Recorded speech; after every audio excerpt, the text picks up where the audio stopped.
السلام علیکم ورحمۃ اللہ وبرکاتہ۔ ایک کہانی ہے، کہتے ہیں کہ کسی نے شاہین کا انڈا اٹھا کر مرغی کے نیچے رکھ دیا۔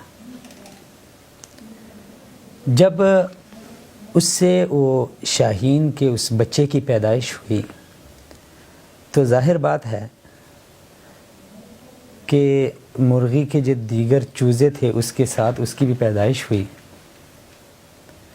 جب وہ پیدا ہوا تو وہ بھی خود کو چوزا سمجھنے لگا، کیونکہ اس کی پیدائش چوزوں کے ساتھ ہوئی تھی۔ بمشکل 2-4 فٹ اڑان بھرنا، چوزوں کی طرح گند میں چونچ مار کے رزق تلاش کرنا، اور وہی عجیب و غریب چوزوں والی آوازیں نکالنا، یہ اس کی عادت بن گئی تھی۔ دن گزرتے گئے ایک دن جب اس شاہین کے بچے نے دیکھا کہ اوپر سے ایک پرندہ اڑ کے جا رہا ہے، شکل و صورت میں بالکل اس کی طرح ہے، اور اڑان میں اس سے کئی گنا زیادہ اونچا اڑ رہا ہے۔ جب اس نے اس کو دیکھا اور خود کو دیکھا تو کوئی فرق اسے نظر نہ آیا۔ پھر اس نے سوچا کہ یار بالکل میری طرح ہے، لیکن یہ اتنا کیوں اونچا اڑ رہا ہے؟ وہ جو سوچ تھی، وہ جو ایک فکر تھی، اس نے اس کو اتنا مفلوج الحال بنایا تھا کہ اس نے کبھی ٹرائی بھی نہیں کی تھی، کوشش بھی نہیں کی تھی اڑنے کی، ورنہ یہ اصلیت میں شاہین کا بچہ تھا۔ لیکن وہ سوچ اور وہ فکر وہ اس کو اتنا مفلوج الحال کر گئی کہ یہ اپنی زندگی کو چوزوں کی طرح گزارنے پہ مجبور ہو گیا۔ یہ ایک مثال ہے، یہ مثال دی جاتی ہے عموماً، اس کو ہم نے کتابوں میں، اور بعض جو حضرات ہوتے ہیں وہ لکھتے ہیں، اور پھر اس کے نیچے ہر کوئی اپنا اپنا وہ جو اس سے مفہوم نکالتا ہے، ہر کوئی اپنے فہم کے مطابق۔ لیکن میں آج یہ جو کہانی ہے اس کو لے کے میں اپنے معاشرے کے اوپر اس کی تطبیق کرتا ہوں، اور اگر میں اس کہانی کو لے کے اپنے معاشرے میں اس سے ایک سبق سیکھنا چاہوں تو مجھے اور میرے جو دوست احباب ہیں، عزیز و اقارب ہیں، میرے مسلمان بھائی ہیں، میرے معاشرے کے دیگر افراد ہیں، خواتین و حضرات جتنے بھی ہیں، ان کو اس سے کیا سبق ملتا ہے؟ میرے قوم کا جو مستقبل ہے، نوجوان بچے ہیں، چھوٹے بچے ہیں، انہیں اس سے کیا سبق ملتا ہے؟ بہت سارے اسباق ملتے ہیں، لیکن یہاں پہ چونکہ شاہین کے بچے کا ذکر ہے تو ہم اگر اقبال رحمۃ اللہ علیہ کی نظر اور ان کی نظر کو مطالعہ کریں تو ہمیں پتہ چلتا ہے کہ اقبال رحمۃ اللہ علیہ نے امت کے اور قوم کے نوجوان نسل کو شاہین سے تعبیر کیا ہے۔ بعض حضرات کا یہ کہنا ہے، بعض یہ کہتے ہیں کہ جہاں پہ اقبال نے شاہین کا ذکر کیا ہے، اس سے عموماً سارے مسلمان ذکر ہیں، لیکن پھر دیگر جتنے بھی اقبال رحمۃ اللہ علیہ کی شاعری کو دیکھیں تو وہ کہتے ہیں کہ مجھے محبت ہے ان جوانوں سے، ستاروں پہ جو ڈالتے ہیں کمند۔ یعنی ہر جگہ پہ اقبال نے نوجوان نسل کو ابارا ہے، کیونکہ ایک ایسا خون ہوتا ہے اور ایک ایسا جذبہ ہوتا ہے، اس کو جوانی کو جو دیوانگی کے ساتھ تعبیر کرتے ہیں، یہ بھی اسی وجہ سے کہ اگر یہ نسل کچھ کرنا چاہے تو یہ بہت کچھ کر سکتی ہے۔ اور ہماری تاریخ اگر ہم اس کو دیکھیں تو ہمیں بڑے اچھی مثالیں ملتی ہیں کہ نوجوانوں نے نوجوانی کی عمر میں بہت کچھ کیا ہے۔ تو چلیں اس مثال کو لے کے ہم اس کی تطبیق کرتے ہیں اپنے نوجوان نسل پہ، اور اپنے نوجوان دوستوں کو اس سے جو ہمیں ملتا ہے وہ اس کو سامنے رکھتے ہیں۔ اقبال رحمۃ اللہ علیہ نے فرمایا کہ نہیں ہے تیرا نشیمن قصر سلطانی کے گنبد پر، تو شاہی ہے بسیرا کر، تو شاہی ہے بسیرا کر پہاڑوں کی چٹانوں پر۔ ناظرین، ایک ہے قصر سلطانی کا گنبد. قصر یعنی محل.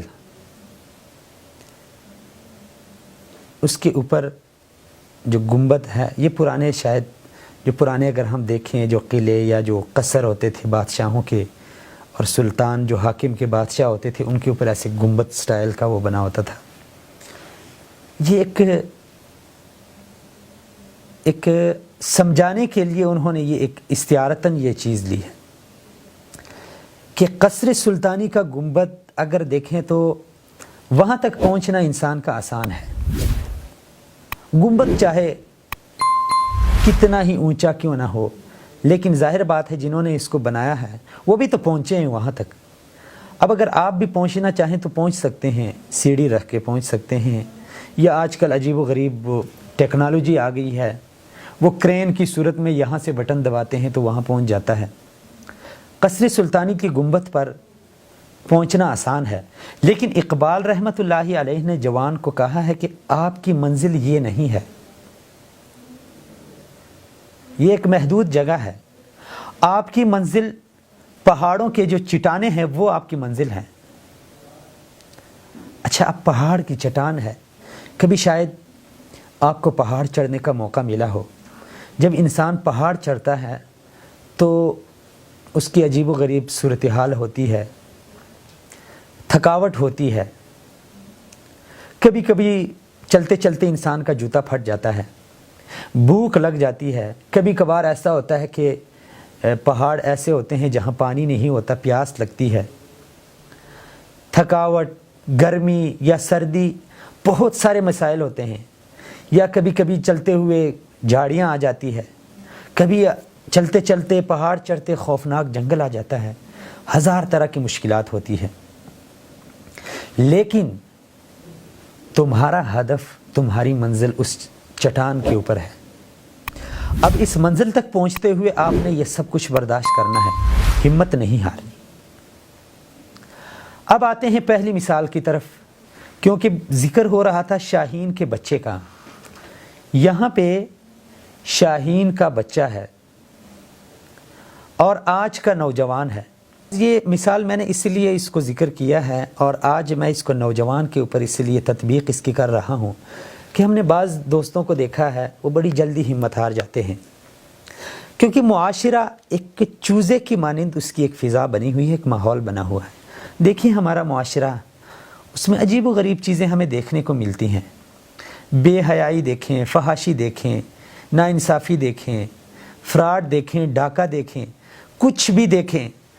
یعنی ایک ماحول، ایک عجیب و غریب ماحول بنا ہوا ہے. تو اس ماحول سے ہماری جو نوجوان نسل ہے وہ اتنی متاثر ہو گئی ہے کہ وہ بھی کہتے ہیں کہ یار ماحول کے ساتھ ایڈجسٹ ہونا پڑتا ہے، ماحول کے ساتھ رل مل کے رہنا پڑتا ہے. نہیں میرے بھائی، آپ اپنی اصلیت کو دیکھو. آپ اصلیت میں کیا ہو؟ آپ اصلیت میں شاہین کے بچے ہو.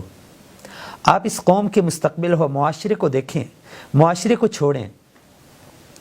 معاشرہ ہو سکتا ہے چوزے کی طرح ایک حقارت کے نچلے درجے پر گرا ہو، لیکن آپ نے اس معاشرے کو نہیں دیکھنا.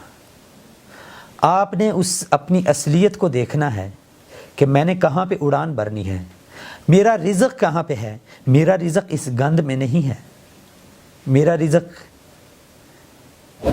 ڈیران میں نہیں ہے، گندگی کے ڈھیر میں نہیں ہے. میری آواز وہ چوزے کی طرح سوئی سوئی کرنی نہیں ہے. میری آواز وہ شاہین کی آواز ہے، گرج ہے. میری منزل وہ یہ نہیں ہے کہ میں ادھر ادھر پھر کے ہاتھ پاؤں، چونچ اور پاؤں مارتے مارتے اپنا رزق تلاش کروں. اس لیے میری گزارش ہے کہ اس کے لیے اب ضروری کیا ہے؟ بس اوقات وہ معاشرے اور ماحول کے ساتھ رہ کے انسان کی وہ نفسیات ہی گر جاتی ہے. وہ کرنے کو بہت کچھ کر سکتا ہے، لیکن اس کی نفسیات اور اس کی سوچ نے اس کو اتنا دبایا ہوا ہے کہ اس سے حرکت نہیں ہو سکتی. اب دیکھیں یہ جو مثال ہے، اس میں یہ شاہین کا بچہ اگر یہ کوشش کرتا، کبھی یہ کوشش کرتا تو شاید اس کو اپنی اصلیت کا پتہ چلتا.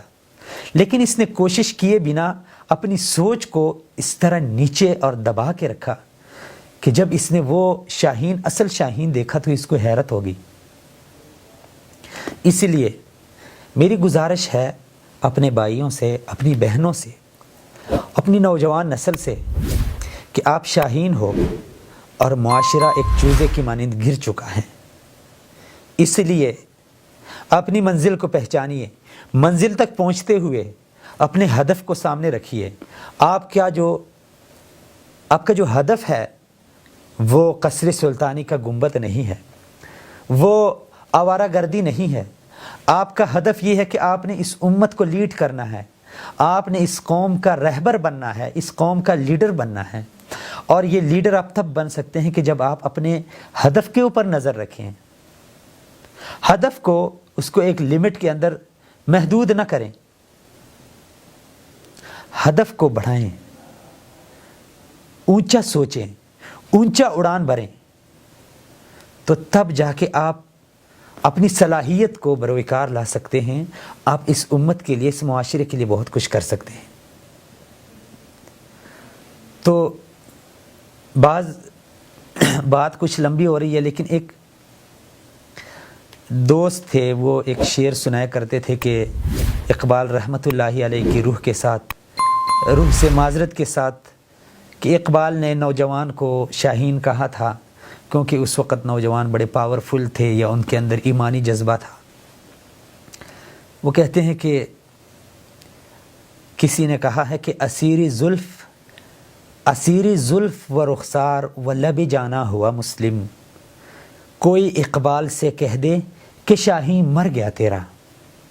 اسیری زلف، اب یہاں پہ جو بات ہے وہ مفہوم آپ کے سامنے ہے، لیکن اس طرح کی باتوں سے میرے خیال میں، میرا جو ذاتی خیال ہے وہ یہ ہے کہ اس طرح کی باتوں سے معاشرے کے نوجوان کے حوصلے مزید گرتے ہیں۔ اقبال کا شاہین مرا نہیں ہے، اقبال کا شاہین اب بھی زندہ ہے اور زندہ رہے گا۔ بس ضرورت اس امر کی ہے کہ اقبال کے شاہین کو اڑان سکھائی جائے۔ اقبال کا شاہین اب بھی ہے، لیکن چوزوں کے ساتھ رہ رہ کے اس شاہین کی نفسیات دب گئی ہے۔ اس نفسیات کو اٹھانا ہے، اور جو سوچ وہ سوچ رہا ہے اس کو، اس سوچ کا سمت اور اس کا رخ سیدھا کرنا ہے کہ بھائی تمہاری سوچ یہ نہیں ہے، تمہاری سوچ وہ ہے، تمہاری منزل یہ نہیں ہے، تمہاری منزل وہ ہے۔ میں یقین سے کہہ سکتا ہوں کہ اس دور کے نوجوان کو اگر کوئی لیڈ کرے، انہیں کوئی یہ سوچ دے، تو میرے خیال میں اقبال کا شاہین اب بھی زندہ ہے اور زندہ رہے گا۔ اسلام کی خاطر، مسلمانوں کی خاطر، ممالک کی خاطر، آزادی کے خاطر، ہر جگہ پہ اگر آپ دیکھیں تو نوجوان ہی ایک ایسی نسل ہوتی ہے جو اپنا تن من دھن سب کچھ قربان کرتی ہے۔ لیکن بس ضرورت اس بات کی ہے کہ نوجوان خود کو پہچانیں کہ ہم چوزے نہیں ہیں، ہم شاہین ہیں، ہم شاہین کے بچے ہیں، ہم اقبال کے بچے ہیں، ہم ابدالی کے بچے ہیں، ہم غزنوی کے بچے ہیں، ہم محمد بن قاسم اور صلاح الدین ایوبی کے بچے ہیں۔ وہ بھی تو جوان تھے، وہ بھی ہماری عمر میں تھے، ہماری طرح ان کے 2 ہاتھ تھے، 2 آنکھیں تھی، 2 کان تھے، 2 ٹانگیں تھی، 2 پاؤں تھے، ان کے اندر کوئی اضافی پرزے نہیں لگے تھے۔ بس یہ ہے کہ اپنی اس اصلیت کو دیکھا جائے، اور اپنے سابقہ تاریخ کے ان نوجوانوں کو دیکھ کے پتہ چلے کہ میری اصلیت کیا ہے، اور آج مجھے چوزے کی طرح زندگی گزارنے پہ مجبور کس نے کیا ہے۔ بس اصلیت پہچانیے، اونچی اڑان اڑیے، ہدف کے اوپر نگاہ رکھیے، اور ہدف کو محدود نہ رکھیں۔ ہدف پہاڑوں کی چٹانوں پہ، اور اس کا جو راستہ طے آپ نے کرنا ہے اس میں ہزاروں مشکلات آ سکتی ہے، لیکن وہ مشکلات جب آپ برداشت کریں گے تو آپ اپنی ہدف تک پہنچ سکتے ہیں۔ اسی لیے گزارش ہے، بس میں کتنی بار عرض کروں، بار بار یہی کہہ رہا ہوں کہ اپنی اصلیت پہچانیے۔ آپ چوزے نہیں، آپ شاہین ہیں۔ آپ کا ہدف، آپ کی منزل قصر سلطانی کا گنبد نہیں ہے، پہاڑوں کی چٹانوں کے اوپر آپ کی منزل ہے، وہاں تک آپ نے پہنچنا ہے۔ اس امت کو آپ نے لیڈ کرنا ہے، اس ملک کی آپ نے تعمیر کرنی ہے، اس معاشرے کی آپ نے رہنمائی کرنی ہے، اس قوم کے آپ لیڈر ہیں۔ اور اس امت کو آپ نے دوبارہ سے اس کا جو وقار ہے، اس کی عزت ہے، اس کو لوٹانی ہے۔ اجازت دیجیے، السلام علیکم ورحمۃ اللہ وبرکاتہ۔